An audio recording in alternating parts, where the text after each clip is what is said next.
It looks at the specific principles of, like justice is a great example. Like the dignity of the human person, what does that actually look like in practice? So why do you say it started in the 1800s? It's like, in 1500s you have popes. Because you have popes writing about, very specifically about social questions. It's not, like, I don't mean to say, okay, suddenly they just picked it up, but using the terms we now use, like actually talking about the term solidarity, right? Actually saying, like, talking about subsidiarity. Before that, it's all there, but it's just, again, when you're dealing with, Christendom, where everyone's Catholic, it's very different from, post sort of Reformation, post Enlightenment kind of thought, right? And so it becomes kind of mandatory for the church to have a language that fits with the times. So I don't mean it necessarily in the sense of it starting as in, we need to work on this. All right, so it falls into, we've already sort of talked about this, falls into, yes, Kev? So do you say that, like, it's not like the church sort of believed these things, it was just kind of getting formalized and getting more specific, or?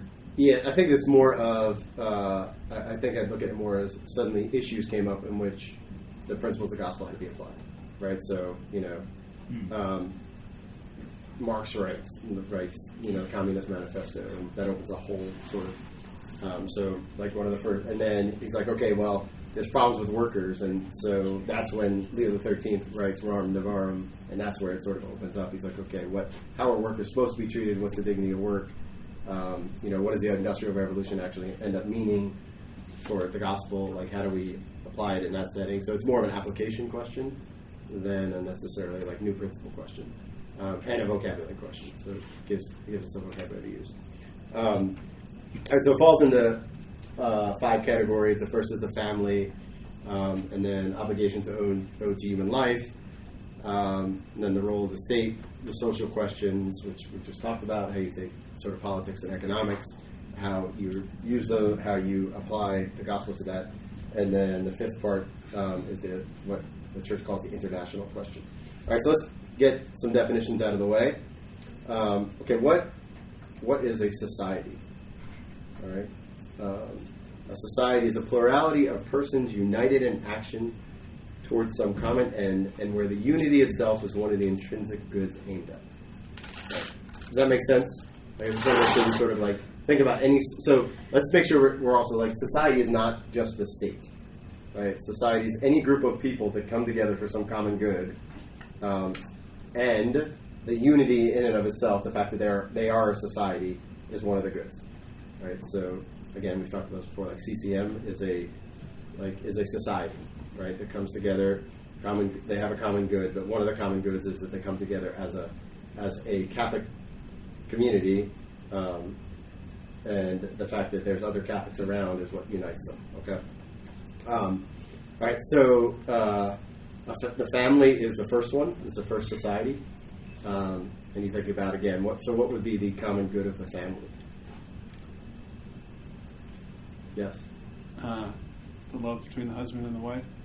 Yeah, so that would be the common good of the family. Would be the love between the husband and the wife, right? Because that's the basis of it, right? That's what brings them, and that's what brings the unity together. All right. So we're going to talk a little bit about the family, and again, we'll talk about applications starting next week. All right. So the first thing you'll notice. Again, that we're sort of, I'm going to try to pull from like early 1900s stuff and then kind of later stuff to see sort of how things develop. A family, no less than a state, is, as we have said, a true society governed by an authority peculiar to itself, that is to say, by the authority of the father. Paternal authority can be neither abolished nor absorbed by the state, for it has the same source as human life itself. The socialist, therefore, okay, you see, now he's going directly at a specific group. The socialists, therefore, in setting aside the parent and setting up a state supervision, act against natural justice and destroy the structure of the home. All right. So one of the arguments then against socialism is the way that it destroys and attacks the family. Okay. So let's talk a little bit about. So what is the role of the family? Like, what social role does the family play?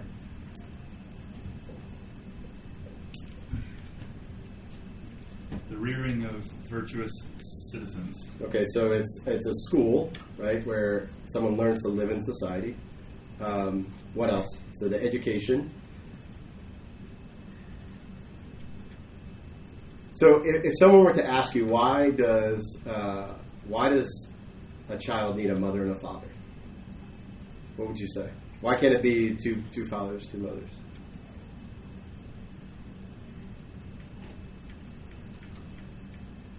We can just sort of tease this out a little bit. I mean, well, one thing is like a man can't give certain things that a woman can, and a woman can't give certain things that a man can. Okay, so what's that term that we use for that? Complementarity, right? Okay, so complementarity. But why does complementarity matter?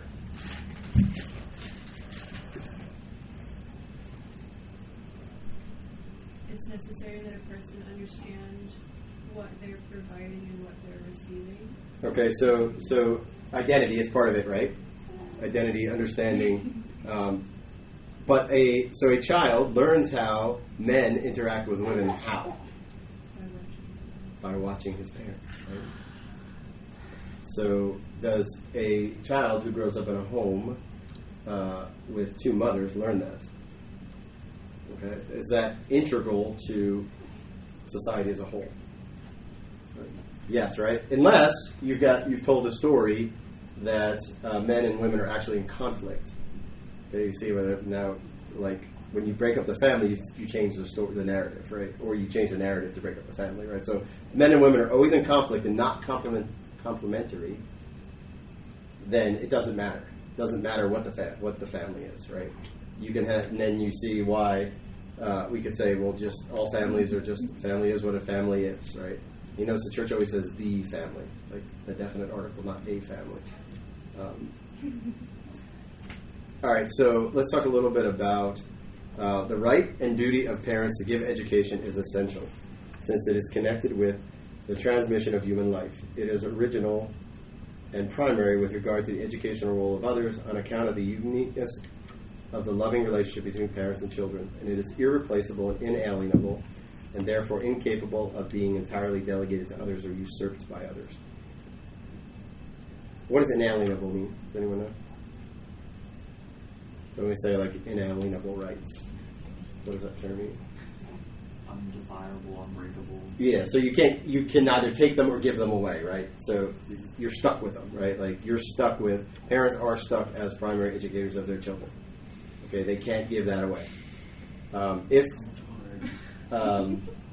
If I wanted to mold society in a certain way, what would be the first thing I would do? Have kids. Yes, but if I was a molder of other people's kids, though. Yes. Oh.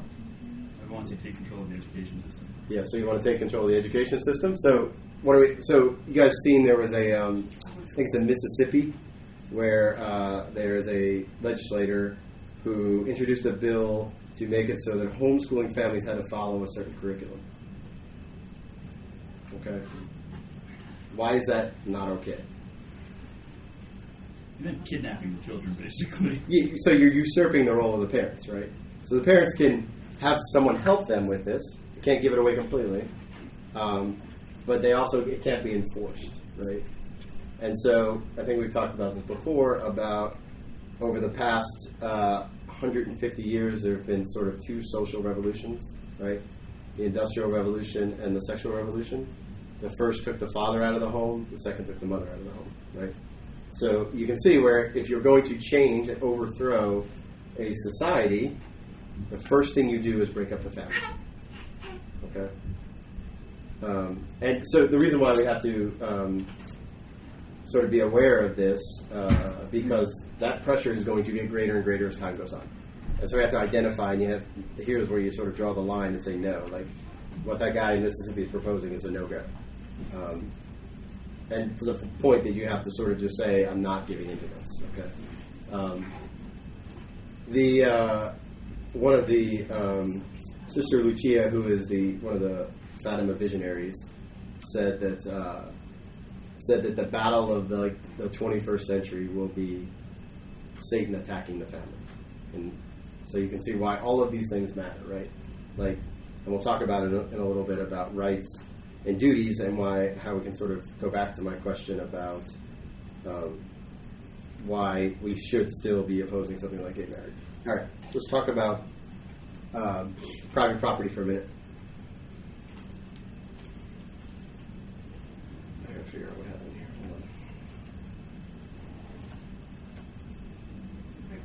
Hold on. All of my...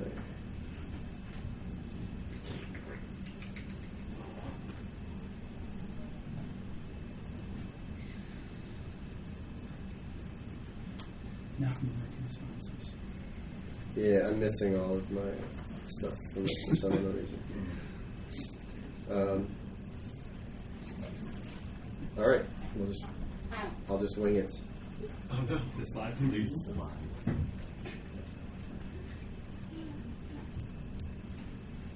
Okay.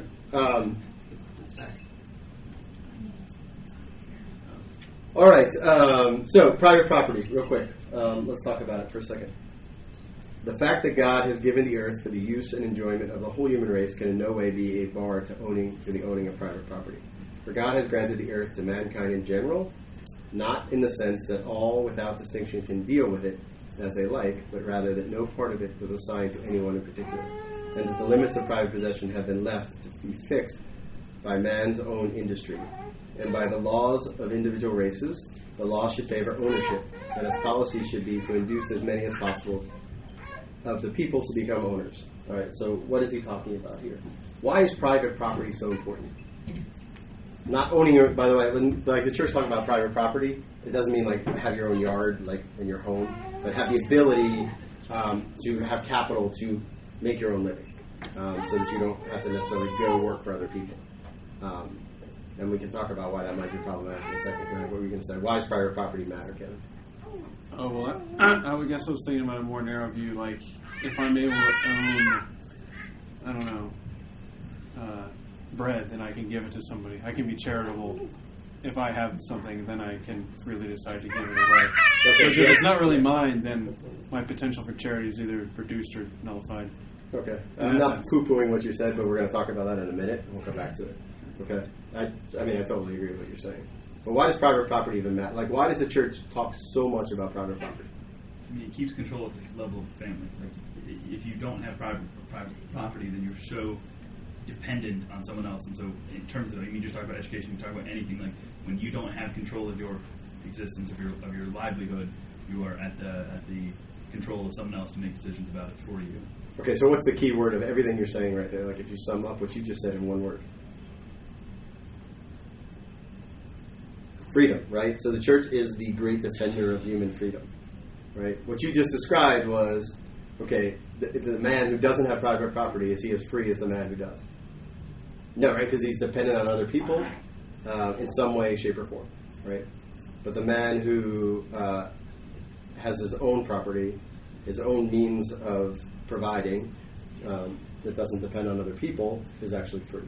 Okay? Or at the very least, doesn't depend on people outside, like the... Well, it doesn't depend on other people in order to... So in other words, like a classic example, right, is a farmer, right? Like a farmer can subsist on most of what they do, right? So they have private property, they have their farm, they have the means to get seeds, they have means to store them away, and so they can keep feeding their family. And yeah, they still have to like trade and like buy other stuff, but they're making something that other people want to buy and trade, right?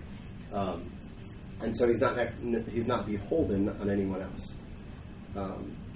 And so the fact that he's freer that way, right? And this is totally like sort of flipped on how we live now, right? Where everyone else goes and works for somebody else, right? But this idea of private property is really important because it protects your freedom, right? So when you go and work for someone else, you don't necessarily have the same freedom of somebody.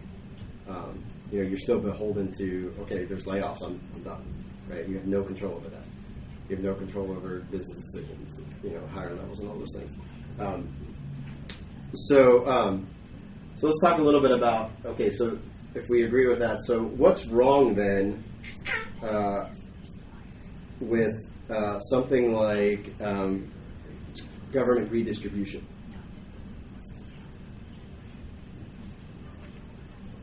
Well, let's even go better. So is Robin Hood a good guy or a thief? He's a thief. Why not? It's a good guy. Because he tries to do a bad thing to accomplish a good end. Okay, so why is he a thief?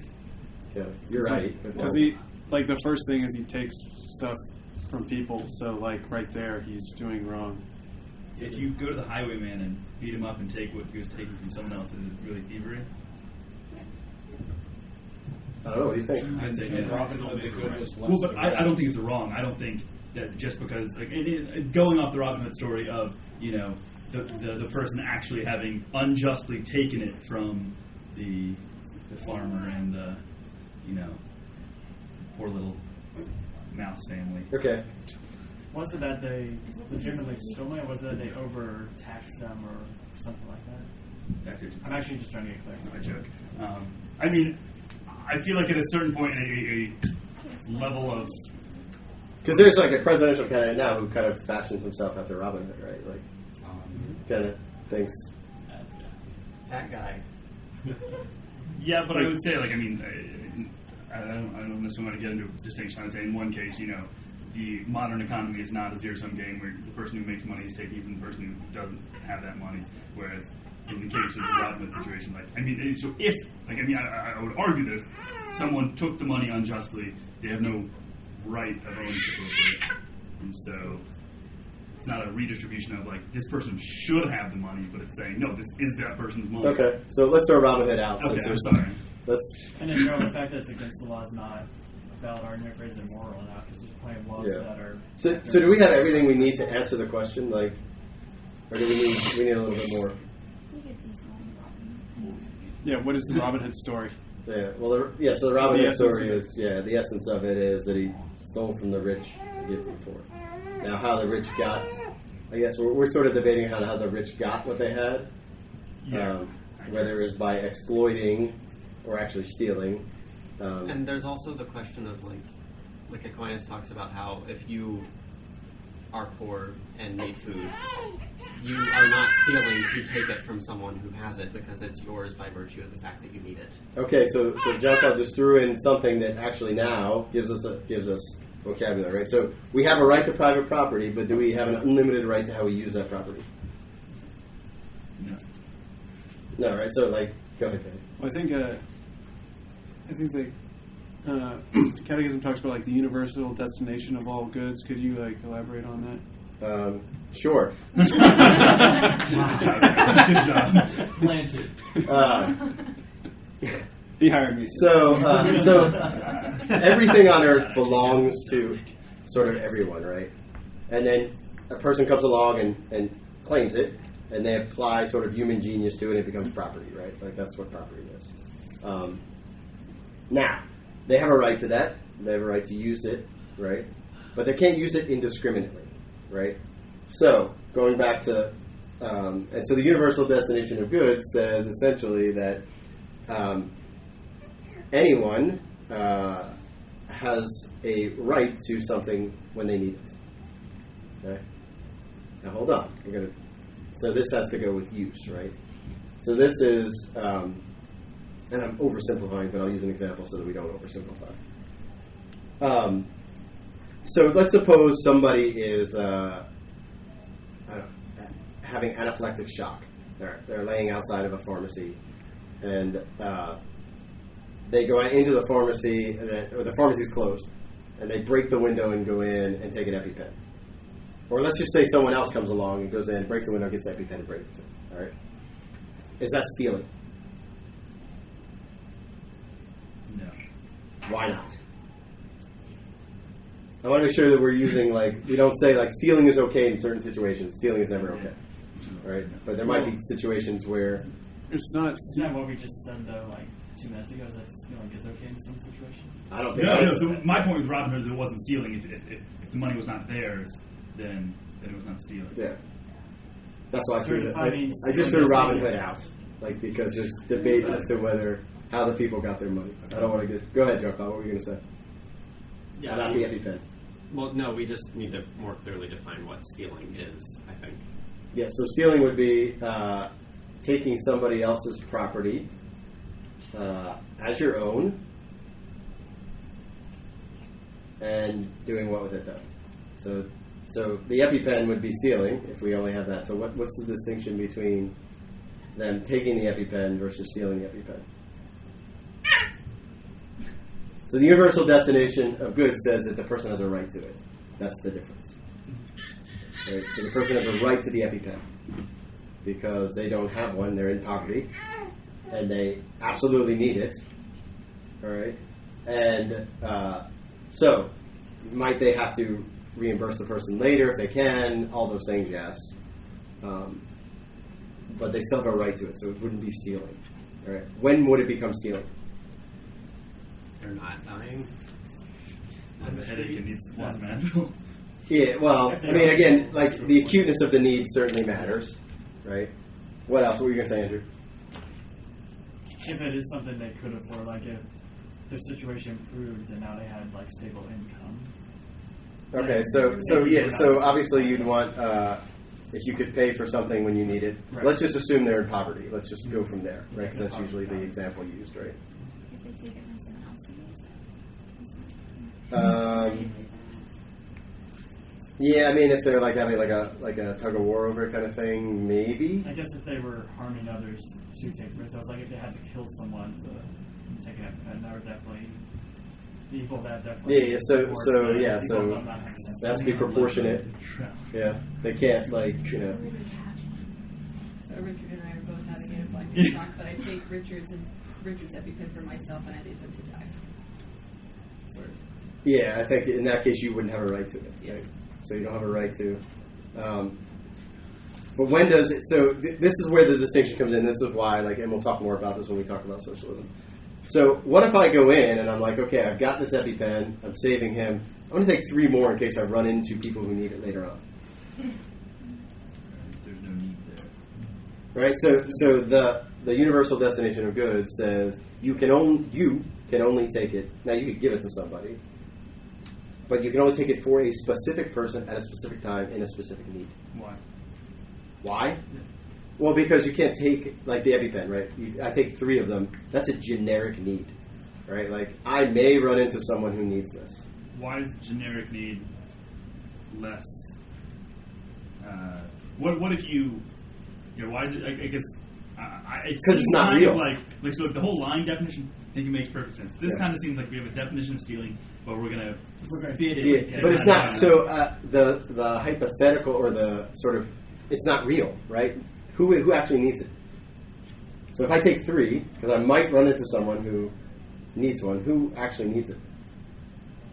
It's not a real person, right? Like, there may be someone off in the future that needs it, right? But there might not be. Right, but exactly. And it may be that they have their own way to get it, or that there's another pharmacy closer that's actually open to it. So it's when you take things and say, well, there are people in need. We're going to find those people or have them sign up for this program or this, and then we're going to give it to them. Okay, so it has to be a specific person or a specific need. All right. Now, why is it also wrong? And this goes to what Kevin was saying. You remember what you said? What wrong? Why is it also wrong to take extra? Oh. In that case. You remember your answer at the beginning of why? Because you said it was stealing somebody's opportunity to give, right? Mm-hmm. So in all of this, what we have to always remember is that what does the person need more than the EpiPen? Salvation. Needs charity, right? Like needs law. Like he needs a person to bring it to him, right? And when you take, like Robin Hood taking from the rich and giving the poor, again, I'm assuming that it's like literally taking from the rich and giving the poor, to have stolen all that. He's depriving them of an opportunity to show charity and depriving the person an opportunity to receive it. All right, and this is why the church is always very hesitant about like government program handouts, right? Because what does it do? It now becomes anonymous, and I'm necessarily. I may not even serve someone because you know what? They can just go sign up for food stamps. Right? Why would I give this guy food? Well, because he doesn't need the food. He can get food somewhere else. He needs me to actually sit and talk to him. And he needs to go, oh, there's a human person that actually cares about me. Not, I'm not on the dole, or I'm not in a bread line, or I'm not. So that's why those kind of programs, like Pope Benedict talks about this in his encyclical on love. He says the human person needs more than anything else to be loved. And when you have government programs, they replace that, the love is gone. Okay, so that doesn't even factor into it, right? And so it actually steals from the poor too when you do that. Okay, and we'll talk more about this with way more concrete examples. But I want you to begin to think about it because it's so ingrained in us now. As you know, again, this is sort of the movement, like from a democracy to socialism, is a natural movement. By the way, you know why? Because how does somebody get elected in a democracy? Promise to give things. Promise to give things, right? Like that's just the way it goes. All right. So how do you draw a distinction between roads and EpiPens? Like roads you drive on? Yeah. Well, I mean that's a legitimate role of the government, right? Like again, assuming like subsidiary, assuming it's at the right level, all those things. But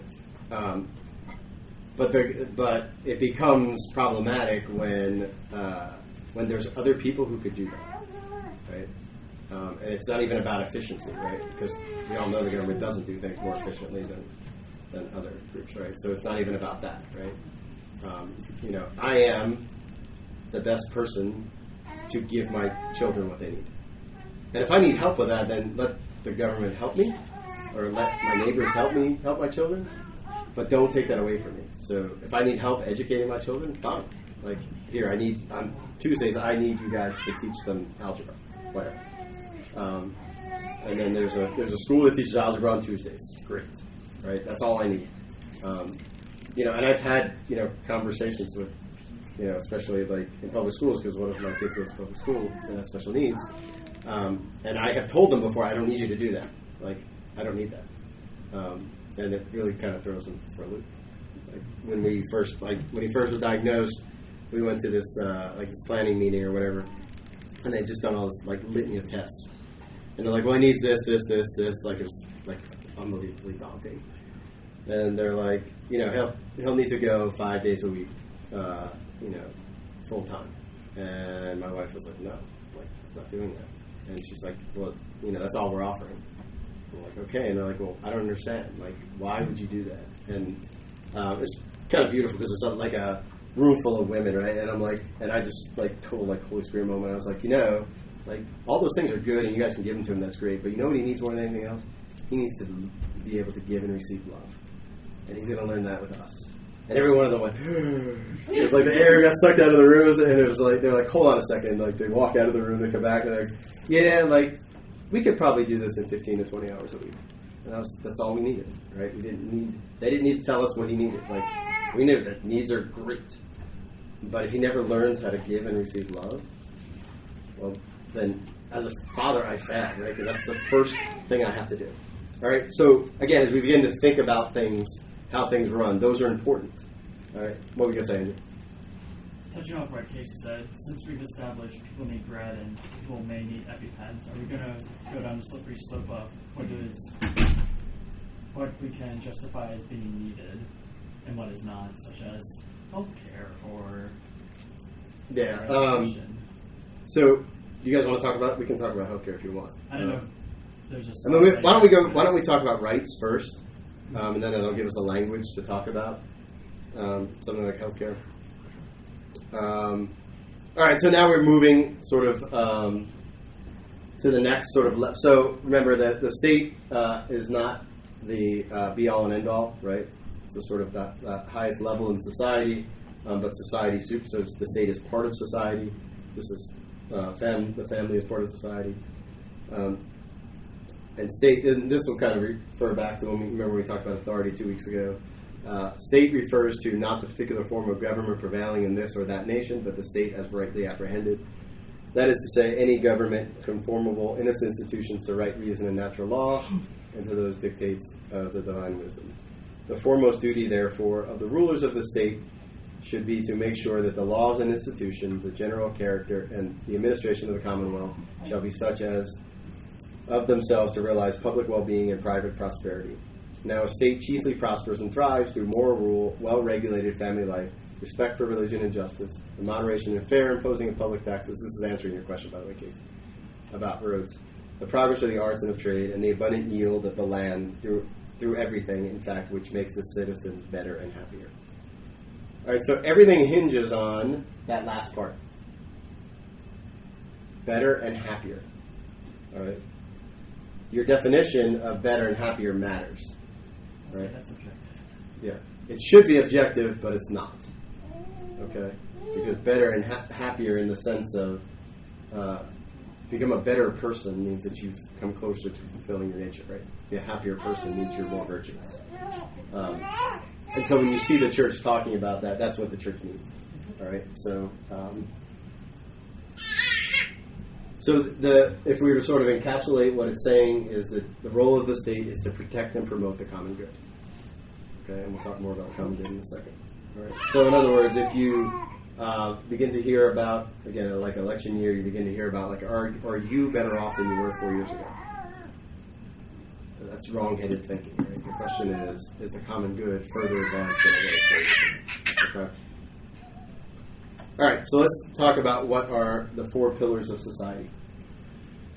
The dignity of the human person, the common good, solidarity, and subsidiarity. All right, and we're going to spend more time on the first 2, and we'll just kind of briefly mention the second 2 because we'll spend a lot more time on them coming up.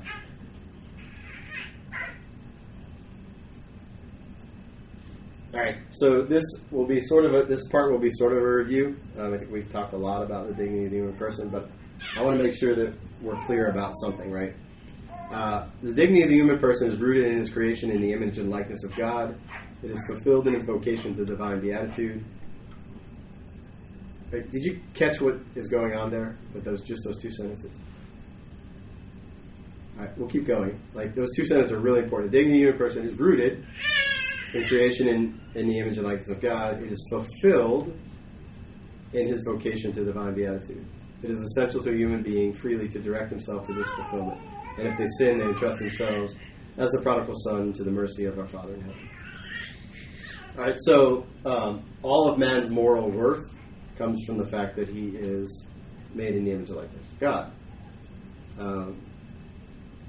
But there's also a second part of this, okay, that I want to talk about. And it's this. So we all talk about equality, right? Like, we all have equal dignity. But we don't hear as much about the fact that dignity is also something that we achieve. Okay? So it assumes an inequality. Right? True dignity and excellence in men resides in moral living, that is virtue. Right? So we can say that man has what's called an ontological dignity. He is what he is, greater than all the animals, right? But some men are better than other men. Okay? And do you guys remember last semester we talked about how do you say one thing is better than another when they're the same thing? Like, what makes a better pair of scissors over another? Well, it fulfills its nature better. Like, it's sharper, it can cut stuff, it doesn't go So dull. you can objectively say some people are better than others. Okay, there's an objective measure to that, right? And on a natural level, that's virtue. Okay, the virtuous man more fulfills his nature than the vicious man. Okay, so why does that matter then? Like, why is that distinction really important? Think in terms of euthanasia. What's the whole thing like dying with dignity? What does that mean?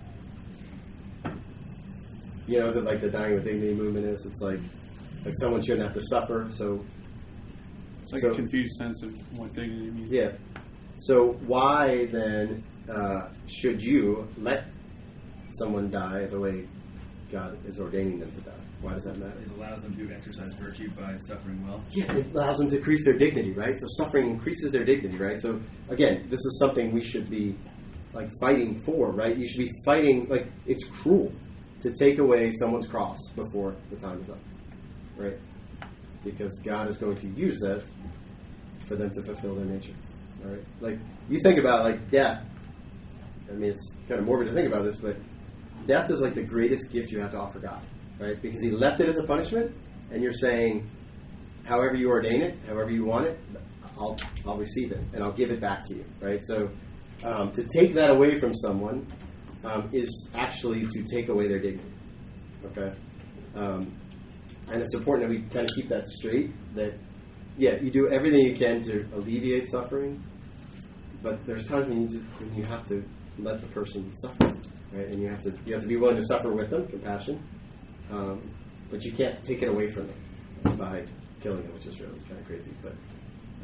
But even still, like, it's okay. Like, suffering is okay, and it's actually, like, God left it there because it's good for us.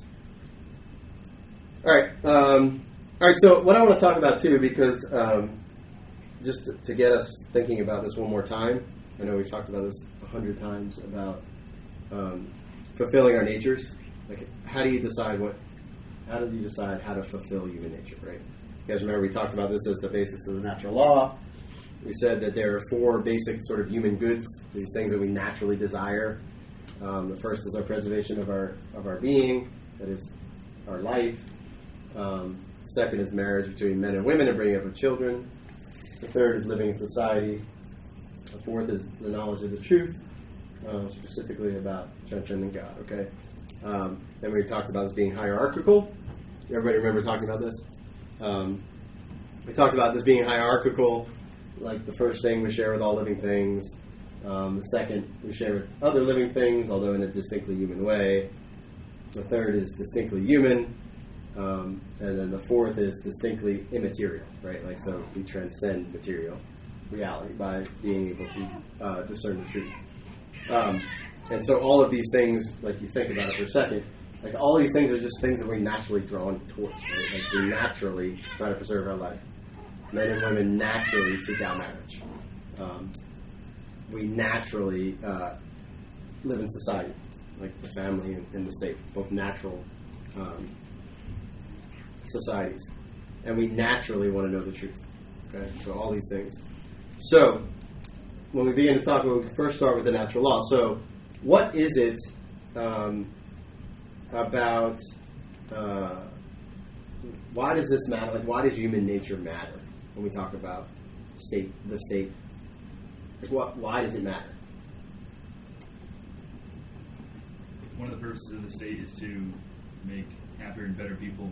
That has to be according to their nature. Yeah, so if you're going to, if the state is natural and something needed, and it's needed because the person needs it to be fulfilled, then what the state actually does matters, right? So we can again look at some states are better than others, right? Because they better fulfill, and some laws are better than others. But there's a sort of a deal breaker, and that's when the state recognizes the natural law. Okay, so remember all these things, we said, okay, all these 4 things we could play sort of like the Kevin Bacon game where we say, like, okay, everything that's morally good or bad is connected back to one of these things, right? So murder, why is it wrong? Because it harms the good of life, right? Why is gay marriage wrong? Because it harms the good of marriage. Why is contraception wrong? Because it harms the good of marriage. Why is lying wrong? Because it harms the good of society and trust. And knowledge of truth, yes. How would you distinguish between something that harms that and giving it up for a greater one? So, like, being a hermit doesn't harm living in society. We would say that gives up 3 for 4. Yeah, so the important part would be that it's freely given up, right? So it's a matter of, and then the other is that there are times when, for a higher good, you will forgo a lower good, right? And we'll talk more about that whole principle when we talk about the common good in a minute. All right. You guys want to remember this? Does this make sense, or do we need to spend? I want to make sure we understand this, especially if you haven't seen it before. So, what we call each one of those sort of goods, what we call the laws that sort of protect those things. That's what makes up the natural law. Okay. And so the natural law. What's the relationship then between, like, the natural law and law, like what we call civil law? Or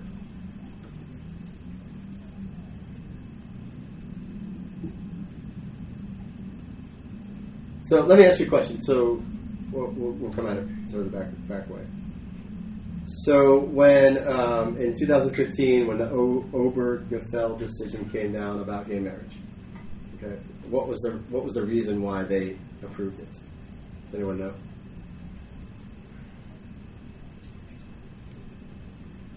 feel like I remember hearing something that was like these same words but just used wrong. Yeah, so they said that it was unconstitutional to block it. Okay, that's essentially. So they basically wrote a law. Right. So what does that implicitly say? What's the highest law in the United States? Constitution. What should the highest law be? Eternal law. The natural law, right? So what does that say about where we're at? That we're throwing natural, like, and it's very, the reason why I brought it up is very obvious if you look at it, like, because that is clearly against human nature, and yet, of course, it's not in the Constitution, right? Because the Constitution can't cover all cases, right? The natural law can, though, right? The natural law, you can look at what's good for human nature, what's not, right? And so when a society and a state moves away from the natural law, which is the direction we're now going, and you can see that because no one ever refers to it anymore. When it begins to move away from the natural law, that's when we sort of descend into chaos. Okay, and then if there's nothing above the Constitution, then tyranny sort of is working its way in. Yes, Father? Because I think early on in the United States, well, before we were the United States, a lot of the colonies, if they didn't have a certain law written down, they would then refer to the Bible. Yeah, or the Bible, or natural law, or one of the, like, and we're going to talk a lot about that next week about, like, what they did was sort of, I mean, our country is like this sort of mixture of Protestantism and Enlightenment thinking, right? Which are both kind of, ironically, anti-Catholic. But what they did do is they smuggled in natural law into their reasoning, right? Like, if you read, like, about inalienable, like, natural rights, that's natural law thinking.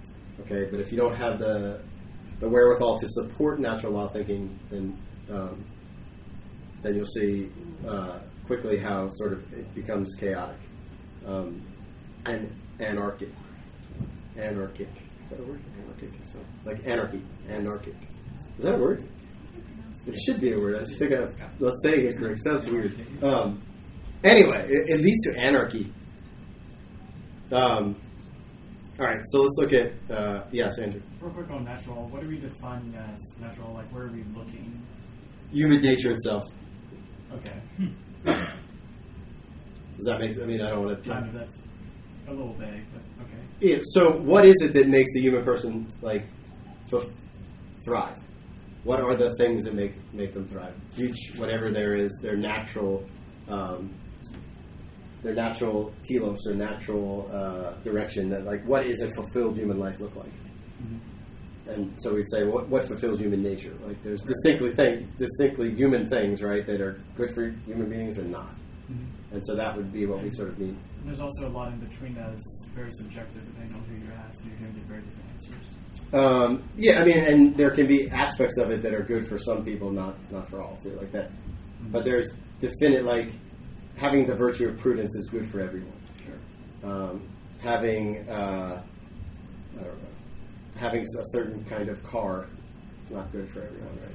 But the things we tend to get caught up on, especially in the politics, is probably the not neutral ones, or the not things like cars or. Yeah, no, it tends to be like they're saying certain things are good for human nature that are not. But yeah, I mean, that tends to be, or they ought to be, important questions, right? Not like, you know. Right. But how do we approach it outside of Catholic teaching? Can you give me an example?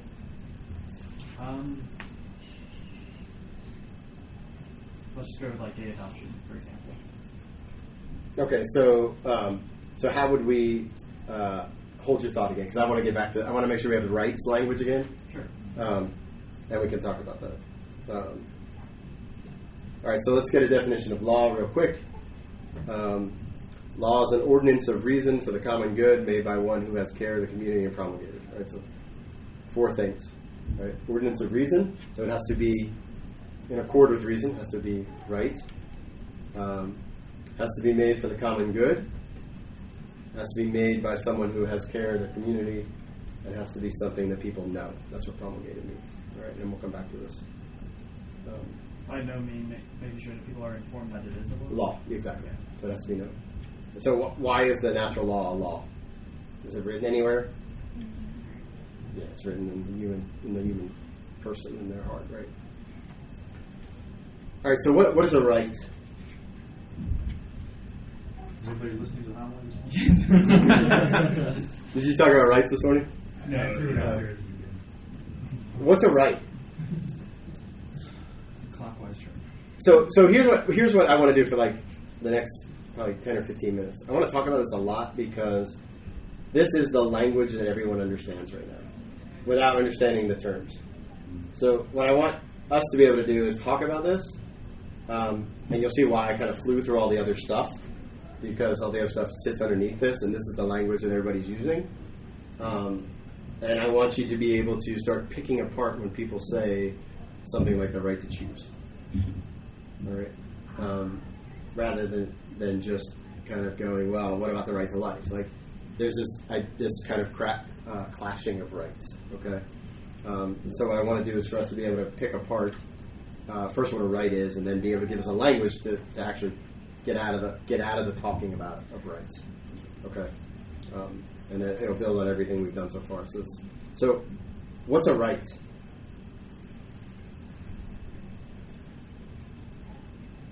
And you can't read my little definition there because it's deliberately short, because I want you all to be able to tease out.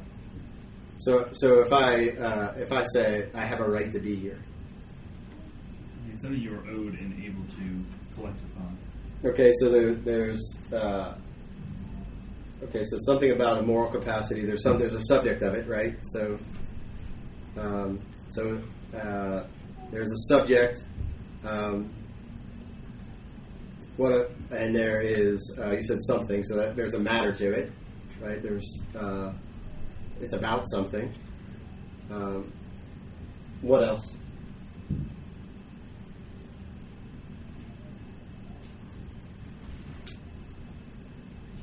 So implied in Casey's definition is the fact that there's like a term to it. So there's somebody who has to recognize my right, or somebody who has to respond. So that's the moral capacity to claim from another what one deserves. Okay, so there's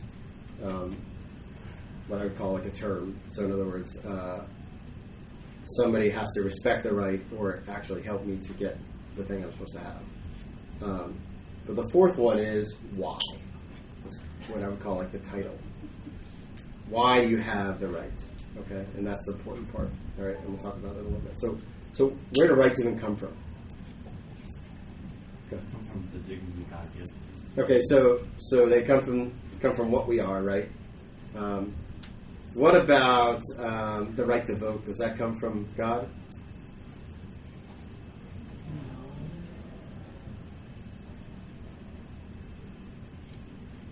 I mean, I think wouldn't you consider that more privilege?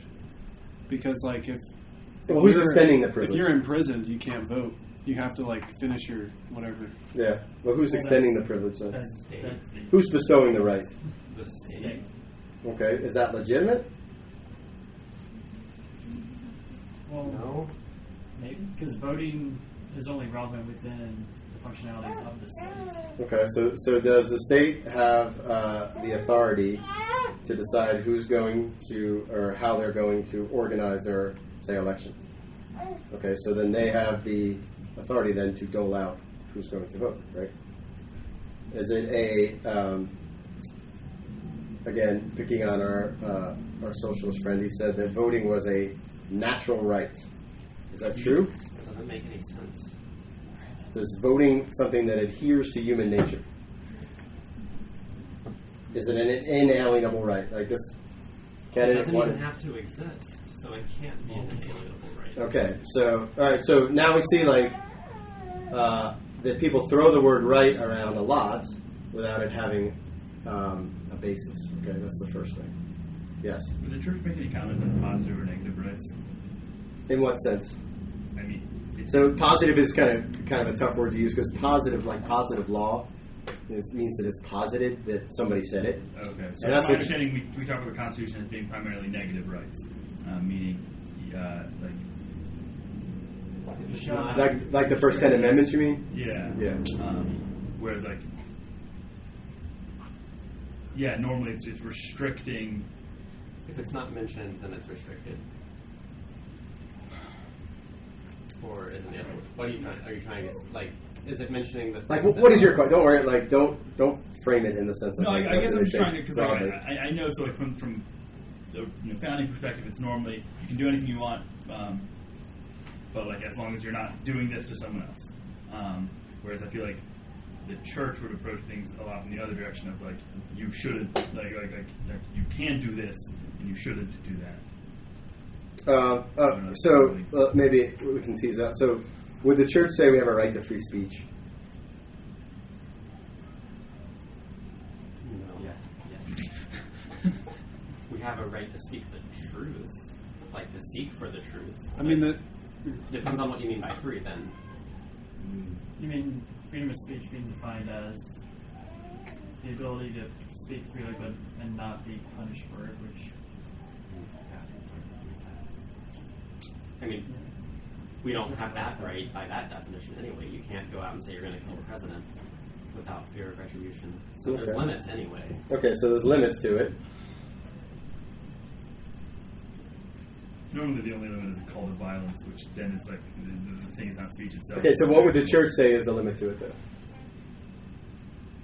True speech. The truth, right? Because we'll talk about this a lot, especially next week. So errors have no rights. There's no right to say something that's wrong. How does that fit with the idea of in the pursuit of truth, you're probably going to be wrong at some point? Yeah, well, so that doesn't necessarily. So there is the subjective sort of aspect of it. Like that doesn't mean you can't like argue stuff, right? Okay. But it's assuming of like, okay, something you know to be false, you have no right to speak that, right? So yeah, I mean that part of it, like living in society and all that. There's obviously room for that. All right, so go back to your question then about like the church. What do they think about like negative rights? Like here's where the limit is. I think is what you're asking, right? Does that? In hindsight, I don't really know what I was asking. So Casey, I tried to answer. I answered a question. it was a good answer. I tried to tease out your. Okay. In my head and then just moved All right. on. All right. So obviously, then we have to put an adjective in front of the word rights. Right. So natural rights and what we'll call civil rights. And sometimes they're called positive rights. So civil rights are things like voting, driving, things that pertain to being a citizen of a specific place. Right? Natural rights are those things that pertain to human nature. Yes. So would you draw a distinction between the language of a right and a privilege? Like if somebody, drives under the influence and crashes their car, then it makes sense for the state to revoke that privilege, out of concern for that person and others on the road and like. Yeah, well, I would Or say would you that say it's still a right? I would say that the state has the authority to punish. I would still stay with rights. I wouldn't. You can remove a. Yeah, like even like the state has the authority to perform the death penalty, right? Even though someone has a natural right to life. So I think it's better to frame it in terms of authority rather than like who can actually take that right away. All right, so the adjective matters, right? So right to life versus the right to choose. Let's see if we can put two adjectives in front of those. Right to life, I'll throw you a softball, right? That would be a natural right. What about the right to choose? I think they would argue it's a natural right. Okay. Why? Why would they, what would be the basis of their I argument? have control over my person, and so I can choose what I do with my body. Okay. And in a sense, they are correct in the sense that they're touching on the basic concept of free will, which is like we're free to make our own decisions, be they right or wrong. But you would say, and I agree that the state has the right to forbid certain free will actions for the good of the common good. And for me. Okay, so how do we decide which one trumps the other then? See, that's the argument. Like, ultimately, that's what the argument comes down to, right? Honestly, it comes down to a right to life versus a right, call it bodily autonomy. I don't think this really is a right of bodily autonomy anyway, but let's just suppose that's a legitimate right. Well, there has to be a hierarchy to them in general, so you have to decide on that. Okay, so how do you decide where the hierarchy is? Could you go to the four? Go Those through are the four things. Which four things? Yeah, That would certainly be one of the ways, right? Like I would use that as an argument to get rid of the bodily autonomy thing, by the way. Right. In bodily autonomy in general, though, would you not say, like, I don't know, okay, maybe right is not the correct word, but it's like it is wrong for you to, like, I don't know, chop off my hand. Yeah, just out of the blue, you mean? What? You mean out of the blue? Yeah, just, well, yes, without a valid reason other than you wanted to.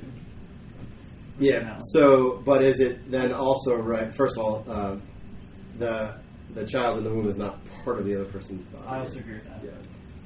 So that would be the first part. But the other part is that I'm going to let the cat out of the bag by using this word, but this is the direction I want us to go. When I create a relationship with someone, do I now have an obligation? Has an obligation been opened? I think defining bodily autonomy is important because, like, do I have the right to chop off my own hand? Like, I would say no. No, heirs have no rights. We don't. Yeah, bodily autonomy is not an actual thing. Yeah. Even if it causes me to say yes. Your body is not your car. Yeah. Go ahead, Ken. Yeah, I think I was reading a book by Scott Hahn, and I think he was saying, like, just with the, like, pro-choice or, like, with the choose, like, the moment that we're like, oh, now we have a choice, it's just like you're already wrong because it's like you know, like, you chose to, like, engage in that. It doesn't say it this way, but, like, as soon as you have the child, like, you have a responsibility to take care of the child. Okay, so Like, the choice, even, and I mean, keep going. yeah. Because you're adding to this. No, keep going. Yeah, so, like, under the vast majority of circumstances, I would imagine, you know, both parties had a choice when they engaged in, you know, the sexual act, you know, so they have a responsibility as a result of that choice. Go ahead, John. There's this great guy on EWTN, I don't know what his name was, and his voice is kind of abrasive, but he said that the right to choose doesn't make any sense because it all depends on what the choice is. Yeah. Yeah, I mean, there's always that, too. Like, you can't, you know, if I just go into a Right, restaurant and choose what? order, I just, you know, they're like, hey, what do you want? I choose. You got to say what you're choosing, right? That's part of it. You can't go to a pizza place and order salmon unless it's a weird pizza place. Yeah, but I think, so what Kevin's getting at, which is important, is we have to flip the language to duties or responsibilities. All right, and then we can go to this, right? Then we can begin to talk about this, right? Because not only do I have sort of a desire to preserve my own being, I have a duty, right? And so does a mother have a duty to protect her children? Anything that has ordinary or extraordinary. In general, right? Like, a mother has a duty. Doesn't matter where the child is. Okay, so does a mother have a duty to protect the child in her womb? Yes. Okay. So, regardless. There's a whole bunch of stuff that they tell you when you're pregnant you shouldn't do. Yeah, there's that. Like, but you see, like, it has to be discussed in a schizophrenic way. Like, that's just the reality of it. Because, and so the reason why. The reason why you have any rights at all, remember I said that the important part about the term of the right? Where was I when we were talking about that? Like, why do you have the right? Why do we have a right to anything? Why do you have a right to anything? Because God gave it to us. Yeah, but go like in the next level. Like, yes. God gave it to us, but why do we have a right to anything? Because I need it to fulfill some duty. Like, I need it to fulfill some obligation. Right? So, why do I have a right to food? To continue living. Because I have a duty to keep living. Right? I have a duty to nourish my body. So, I have a right to food. Why don't I have a right to an iPhone? You can live without an iPhone. there's no duty attached to it, right? So if once you have this framework, you can then have the discussion where it's like, okay, so like you're suggesting you want to create a government, K through 8, 100 years ago, public school system because it helps to fulfill the pursuit of truth, like your duty to, know and confess the truth. And then now you could say in response, yeah, but you don't need to go to college to be able to ascertain the truth. Yeah, I mean, that certainly be it. So you could, but even the education thing, like, go back to like the. So, who has the duty to educate the children? Yeah. Well, it's not just everyone. It's The village. Yeah, it's not the village. The parents, right? And so then the children have a right to be educated, and who has the duty to fulfill that? The parents. And so the parents also then have a right, because they have a duty, to educate their children. And so the state has to recognize that right. Okay. Now, let's go back to, I said we'd come back to a couple of things. The first was the gay marriage thing. In terms of rights and duties, why is, we'll even go a step, gay adoption wrong? There's no duty to the child at all there. So what are the rights of children? Say that louder, Laura. The father and mother that conceived them in the ways of the words. Yeah. Well, In love, there we go. Yeah. Because a child has a right to be raised, first of all, out of an act of love. A child has a right to be raised by both parents. Okay? That is a fundamental right, for all the reasons we already started talking about, right? And so, two women who are civilly joined, do they have a right to a child? No, right? Do they? What's their duty? Do they owe anything to a child that they haven't conceived? Not in a close relational way. It wouldn't Right? even be possible unless someone had either failed in or been unable to fulfill their original duty. Yes. Which is like why the adoption system exists in the first place. Yes. So one of the reasons then, like marriage is ordered towards children, right, in the social realm. So one of the reasons why marriage has to be between a man and a woman is because of the children. Because they have a right to parents of opposite sex that are married. Right? So that because it provides stability, right? It provides models of complementarity, all those things, right? Healthcare was the other one, right, we brought up. Is healthcare a right? We'll kind of tease this one out a little because it's a little deeper. I mean, I would think we would say yes, because if you have a duty for self-preservation. It's it's like the EpiPen thing, right? Like the arbitrary declaration that you have healthcare is not necessarily a right, but we still recognize the fact that already in our country, you can go into a hospital and if you are dying, you will get treated, like regardless of your healthcare status. So we have it at the right level, like the rights level already. The signs are all over the place. Okay. That's where the right comes in, right? Like when it's actually impacting something. And then there's the argument of if you have a condition that could lead to a life-threatening situation, it's like that can be prevented. How do we extend it to that? Right, but like that raises a really general question, which is like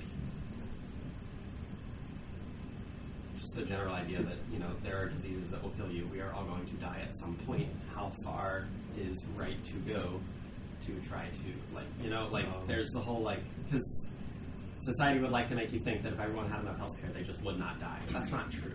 So there's even the church recognizes you're not obligated to give every form of care to someone who's dying.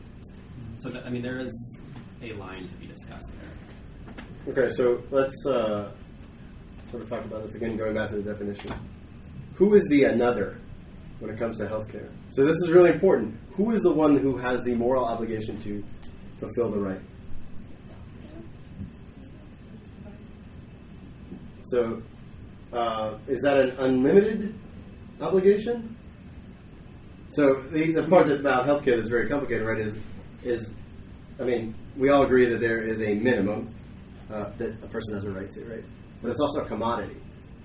there's only a certain amount of it to go around, right? And so not everyone can have, it's not possible, can have an unlimited right to health care. Okay? Now, if we're not clear on thinking about this, then what happens?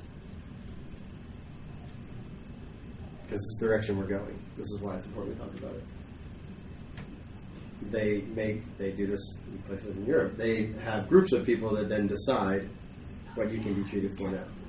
They have some of these groups in the United States, and I think they're called health insurance companies, who decide what you're going to be treated for, what you're not going to be treated for. Yeah. So I won't go into my sort of rant against health insurance. I think Casey's heard it before. I have a friend who takes part in a Catholic program. I don't remember what it's called, but where basically they pay a amount, and then like in need they get money back, but it's not like Insurance. It's not really insurance so much as it is like it's not insurance because it's literally just pooling expenses. So it's, you put in your share, and if you need it, you can pull out. But in general, you're just paying other people's money. Well, except for the fact that, like, and this is where the distinction, like, it's charity in one way, and charity because it is directly through between persons and not, Yeah. So in the ideal world, like with insurance or whatever, there would be no insurance, and Catholic hospitals would do like they did for centuries. They would take charity cases for people who were really bad off, really sick people, and that I think is the model of what they're doing. Like, so in other words, those fees, like what you give, goes to like people who actually need it, who are in like a dire situation. So again, the thinking then is, okay, well, there's a minimum that everyone has a right to, right? Because there's an obligation for me to preserve other people's lives, right? And there's an obligation for a doctor to do what he can to save a person. But then there's a limitation on the fact that there's only a certain amount of healthcare resources to go around. And so we can't really talk about like a right to healthcare. It's not, doesn't make sense. Like it's too broad of a thing to talk about. And again, we go back to like something like universal healthcare, and how it ends up being destructive of relationships, right? Can you talk about that some? Because it's very common for people in our age group to just like point to, I think Finland has universal healthcare without like deductibles even. It's just like a thing. Like, what are some downsides that have happened that they're not talking about? Well, I mean, certainly like it's really expensive. Okay. And they can say like it's free, but it's not. It's tax, right? Yeah. People talk about the healthcare triangle. There's cheap, universal, and good. You can pick two. Because like there's a reason people come to America from all over the world for our hospitals, because they're good. They're better than the vast majority of places. Just not universal. So, well, a lot of the places they're coming from is like down south. That's not true. I mean, people come from Europe to get cancer treatment all the time. Some do come and Canada too, by the way. In Canada, you get health tribunals. The commodity aspect of it is really important because commodities tend to act best in free market situations.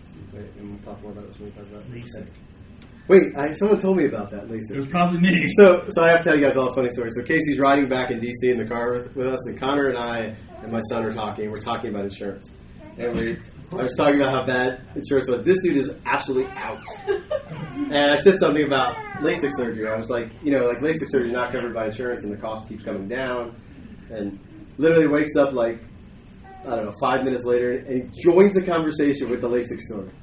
It was hilarious. He's like, oh yeah, don't forget about LASIK. So he's like 5 minutes late, telling a story we already heard. It was awesome. Fantastic example. Yeah, Dominic still talks about it. He's like, man, Casey even hears you in his sleep. You should talk to Megan Mallory at some point, because apparently I just have weird sleep. Like, it was coming back from the March from Life like last year. Like, I was talking 50 miles an hour, and then like I just stopped, and for like a couple seconds she was just kind of confused, and and she just looked around, and I was passed out asleep. No, I think you were really awake because you stayed in the conversation after that, but you just jumped right in. It's like literally, he was like this. I like look, his mouth's like wide open, and all of a sudden he starts talking, and all of a sudden he sits up. It was great. All right. Let's talk a little bit about. Let me just see this real quick. What else do we want to talk about? All right, let's talk about. Give us some more. The common good. All right. So, what is the common good?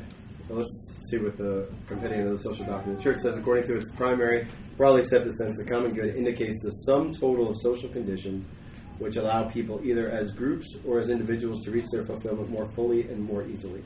The common good does not consist in the simple sum of the particular goods of each subject of a social entity. Belonging to everyone and to each person, it is and remains common, because it is indivisible and because only together it is possible to attain it, increase it, and safeguard its effectiveness with regard also to the future. All right, so what do we mean when we talk about the common good? So, as the name sort of suggests, the common good means that everyone shares in it. Okay? Everyone. Like, if you're omitted from the common good, then it's either there's a problem or it's not truly a common good. All right? So, the classic example would be a soldier. All right? So, he has to go away from his family to go serve somewhere overseas, say. Okay? That's a hardship on his family. But why can he morally leave his family to go do that? Because they share in the protection. Yeah, so they share in the common good, which is the protection of the. So even the family shares in it, right? And so think of common goods as those things that even when someone gives something up, the good still flows back over the top of everyone in society. All right. So yes.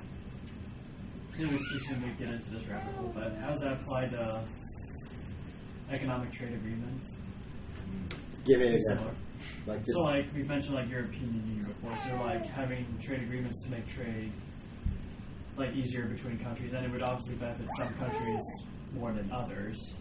So how does that... Yeah, so something, this is part of what, like, something like a European Union, you first would have to go, okay, what is the... So remember we talked about a society, brings group people together centered around a common good. Mm-hmm. What is the common good of the European Union? Sounds like being in the European Union at this point. Well, yeah. Yeah, so that's part of the problem, right? So you can't have a true society unless there's a common good, right? So they can enter into trade agreements, but that doesn't make a society, right? Mm-hmm. So I think fundamentally that part of it is, like, obviously problematic. But so tell me, like, your specific question about. Well, I'm saying, like, is that. So do we not consider that part of the common good as, like, making. So if it's common good, everyone has to share in it, right? Mm-hmm. Not necessarily, like, equally in the sense of, like, everybody gets the same amount of money from it. Right, exactly. But when the burdens of it fall upon someone such that they no longer receive the goods, mm-hmm. then they no longer. Then it's not really it's not truly, it's just not a common good, right? Mm-hmm. Can you just spit out some common goods? Because I'm trying to. Yeah, I mean, just that, like, justice, protection, safety. Think of all the reasons that the state actually exists. Like, what are the reasons why we need a state? And all of those things are common goods, right? Like, is there anything in the more pragmatic area, like a clean environment or the environment's got to be there? Yeah, I mean, I would say that. Do we consider roads? Yeah, I mean, I hate to go. That's a real rabbit hole, like the environment, but in general, yes, like, because everyone shares in, like, in the fact that the environment is protected in some way. Yeah. So it makes sense for the government, like, to exercise authority and, like, making sure we don't destroy the environment and, like. Oh yeah, sure. Like, again, but so they're only, but really the role of the government again is only really in relation to the common good. Like, that's their concern. That's the reason why they exist. But then the means are also important. Like, you cannot bring about socialism to save the environment. Yes.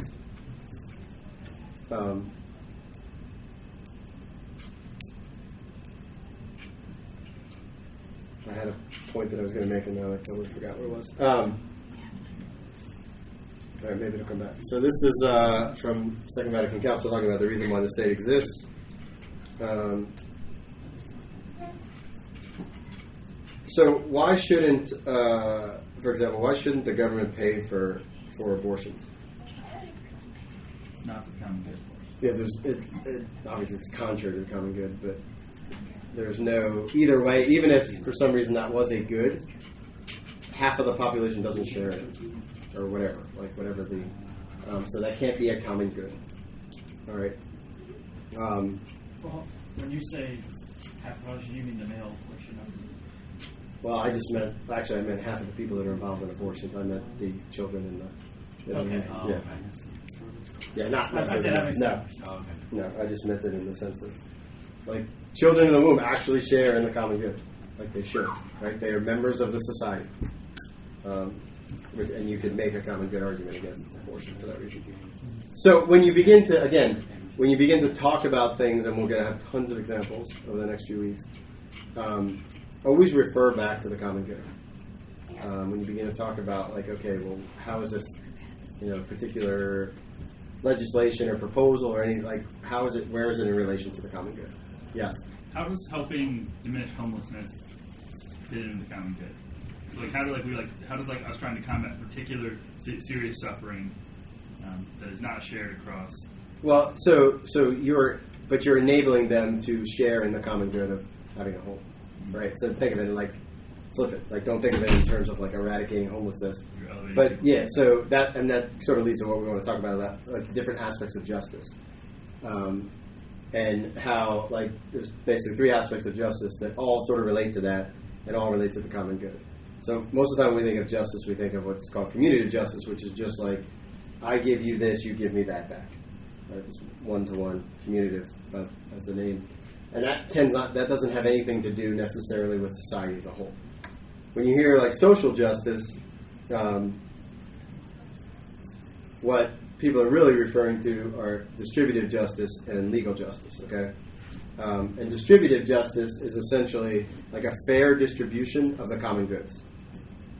And how that's done, going back to your example, Casey, about like homes, that doesn't mean that it's the state's job to give them homes, right? That's really, really important.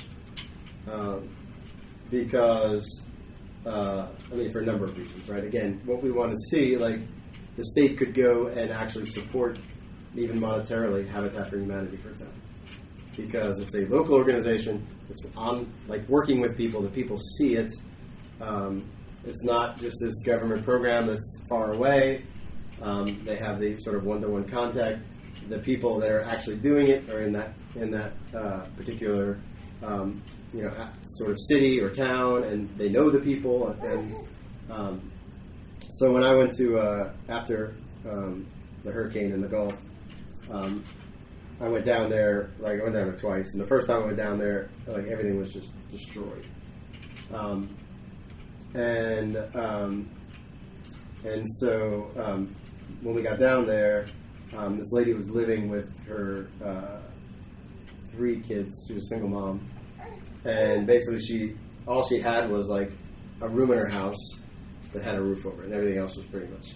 So we were down there for a week, and it was like a group of us plus my friend had brought all of his like builder friends, and we had gotten a grant, and we built them a house like that 1 week, right? Which is really kind of cool. And I went back 2 years later, and I went by to see the house. And one of the little kids was playing out in the yard, and all of a sudden I hear the kid yelling, "Mommy, Mommy, one of the men that built the house is here." 2 years later. I wasn't going to go in. I was like, I'm not going to bother them or whatever. And so she's like, "Come in." She remembered my name. Her children all knew who I was because they had a picture beside their fireplace and prayed for us every single day. Wow. Right? 2 years later, right? Now, that in us, obviously, I benefited from that greatly, right? But the point is that in that situation, like, again, it was a government grant that helped pay for it. Nothing necessarily wrong with that. but she received charity too, right? Like she received somebody who came, spent a week there, worked like 12 hours a day, got to know her family, and all of those things made her life richer, right, than it would have otherwise been. So I went back 2 years later, and this is why it's a sort of a microcosm of the issue. And we go to this one house, and they have like no windows in their house. They haven't had windows for 2 years. All the windows for the house are sitting on the driveway, and they've been sitting there for about 16 months. But there's nobody to install them. This is a different house. Yeah, different house. And so we saw, we were like, hey, can we put the windows in? They're like, yeah. And I was like, well, you know, how long have they been here? They told us, like, well, you know, they've been here for 16 months, but we could only use certain approved contractors, and we're desperate now because it's just getting to be ridiculous. And so that was, once the state sort of got involved, deciding who could do what, who couldn't, who could receive contracts for stuff. And so they suffered, like, a long time because of it. And their whole neighborhood was like that. So it sort of just shows, like, okay, when you're, like, the people that should be doing this, like, if you give people freedom to step up, a lot of times they will, right? But when you begin to kind of take control of it, people stop. They're like, if I know that the government is taking care of something, I don't go do it, right? I'm just like, well, you know, I'm sure they're getting what they need. Like, I mean, I've thought of that hundreds of times, like, when there's, like, disasters in eastern North Carolina. It's like, yeah, like, they got disaster aid, they're fine. And then I find out, well, that's not true at all. Like, but we assume it, right? And so we lose an opportunity for charity. We lose an opportunity to show charity, and we lose the opportunity to have people praying for us like that. Like, I was absolutely, like, it's hard to move me to tears, but I was, like, absolutely floored. When the kid knew me, the mom called me by name. I was like, oh my gosh. It's like, and I remember the kid's name. I'm like, oh, this is terrible. All right. So anyway, so back to justice. So distributed justice has to do with the way we distribute the goods of the common good that are attached to the common good. Okay. And so who decides how those are supposed to be distributed?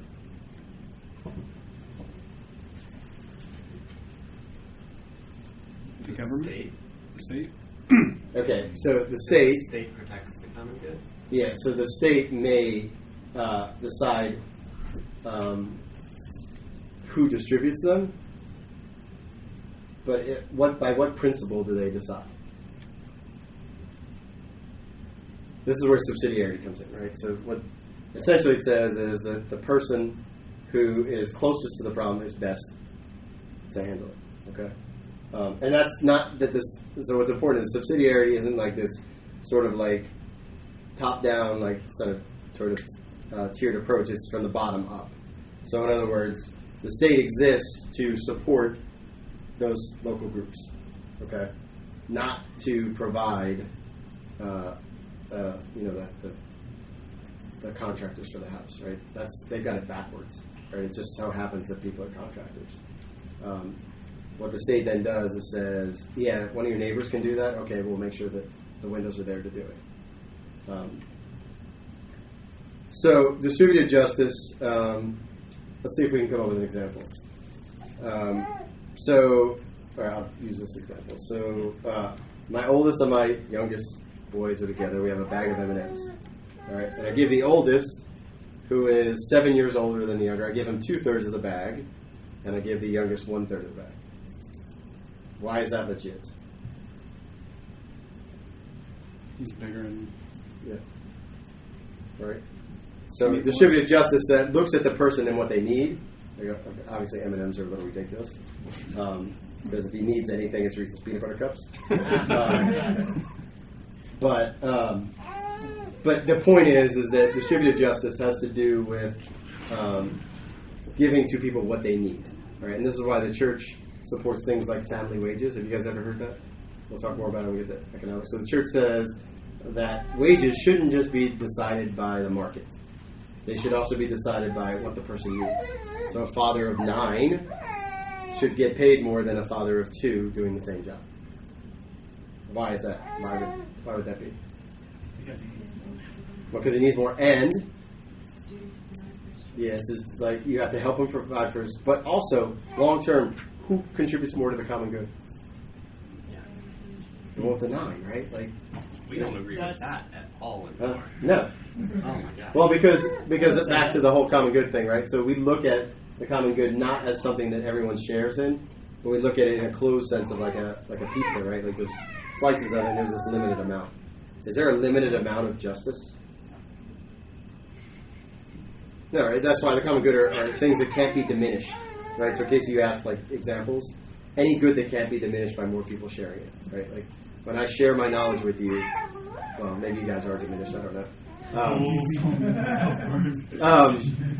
But in general, when someone shares knowledge with you, like there's no diminishment, right? The truth then becomes a common good between us.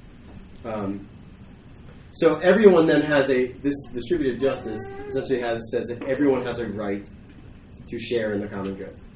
Okay, and on the flip side of that is legal justice, which is so distributed justice is what society owes to the individual.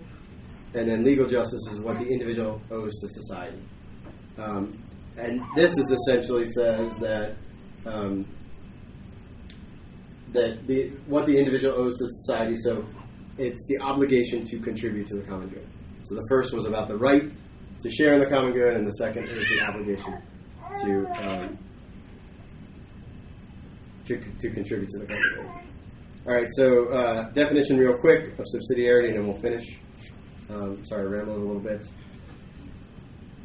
It is impossible to promote the dignity of the person without showing concern for the realm of civil society, understood as the sum of the relationships between individuals and intermediate social groupings, which are the first relationships to arise, which come about thanks to the creative subjectivity of the citizen. Just as it is gravely wrong to take from individuals what they can accomplish by their own initiative and industry and give it to the community, so it is also an injustice and at the same time a great evil and a disturbance of right order to assign to a greater and higher association what lesser and subordinate organizations can do.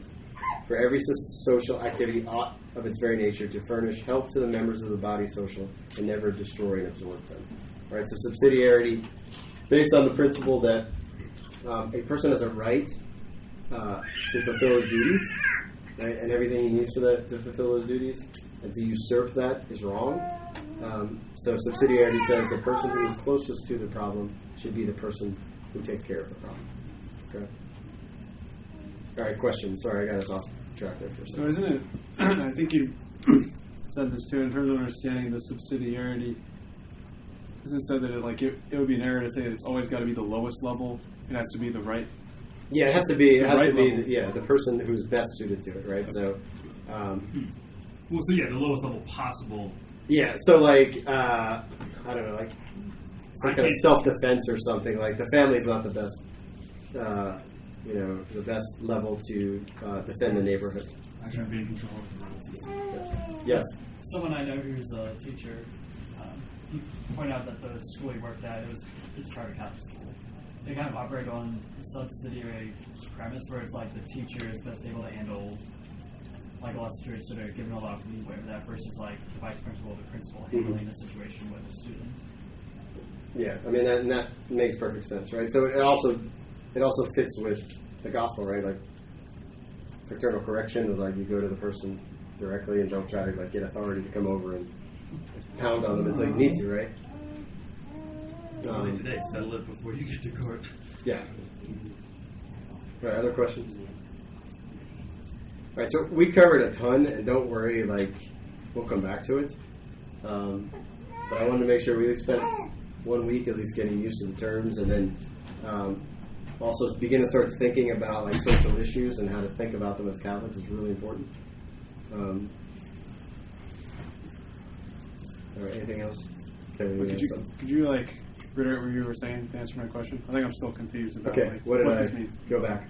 About subsidiarity? Yeah, in terms of like what exactly it means, Yeah, I think, well, it essentially means that the person who has the obligation is the person that should do it. And I don't know if I can put it clearer than that. And then everything, like, as you sort of expand society, everything else should work to support that person in fulfilling their obligation. Does that help? Yeah, I think so. Yeah, so again, like I begin to think about this a lot of thinking in terms of like rights and obligations. And then I think a lot of these terms begin to make sense when you think about, okay, like in the end, the person grows in virtue every time they fulfill one of their obligations. And the purpose of society is for the person to thrive and be fulfilled in human nature, so that we need to make it easiest for someone to fulfill their obligations. It's the old, like, is it better to give everyone free milk or make them work for it? It's better to make them work for it, right? Because work is a good. Subsidiarity would say that's how you should handle it. Does that make sense? Did I answer no? Kevin, did I answer no? I think so. I'm still kind of chewing on it. Next time. Okay. All right, other questions? All right, so next week, let's talk a little bit about what we're going to do real quick. Next week, what we're going to do is we're going to look at 5 or 6 of like the principles of the American founding. And then I've already sort of given a little preview, right? I said, okay, we have to look at the American founding, understanding that it's Protestant and Enlightenment. And then we're going to look at how they sort of smuggled in a little bit of especially Catholic natural law. Because what I think in the end, the way to fix everything, the sort of direction we're going, is the movement back towards natural law. Okay? Somehow we've got to figure out how to restore that. Because the language of natural law ends a lot of issues that we see. And so, again, it's going to start with us learning a language. I can remember having a conversation with this woman who was just an avowed atheist. It was a prolonged conversation. And I started talking about natural law. And initially, did the normal thing of saying, well, thinking it had natural law had something to do with like how penguins act or something, and after I began to explain it to her, she said, "Oh, that makes sense," right? And so people intuitively sort of grasp it, even though what she ended up disagreeing was that life wasn't a good. Which, if you're an atheist, you might agree with it. Like that may be the way you think, but the majority of people don't think that way. And so, very often, if we can move people back towards natural law, and that gives us a language to speak. Obviously, like, have the same vocabulary then. How did you get over that? All right. Who wants to pray?